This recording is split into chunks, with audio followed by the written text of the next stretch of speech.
কতদিন পর্যন্ত বৃহৎ এই দুইটি দল বর্তমান আছে এবং দেশবাসীকে বিভিন্নভাবে প্রলুব্ধ করে তাদেরকে উল্টে দিয়ে যতক্ষণ পর্যন্ত এই দুটি দল এই খেলা চালাবে ততদিন পর্যন্ত গণতন্ত্র প্রতিষ্ঠিত হবে না।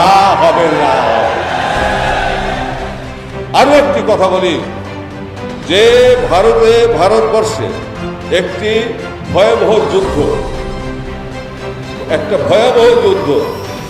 ভারত, চীন, পাকিস্তান এই তিন দেশের মধ্যে একটা ভয়াবহ যুদ্ধ লাগানোর ষড়যন্ত্র হচ্ছে।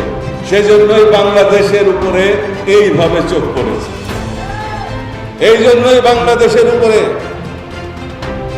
এত গুরুত্ব পৃথিবীর এত দেশ থাকতে, কারণ বাংলাদেশ হচ্ছে আকিয়াবের পাশে এই ভারত মহাসাগর সহ বঙ্গোপসাগর হয়ে সাউথ ইস্ট এশিয়া পর্যন্ত নিয়ন্ত্রণ করতে গেলে বাংলাদেশের প্রয়োজন।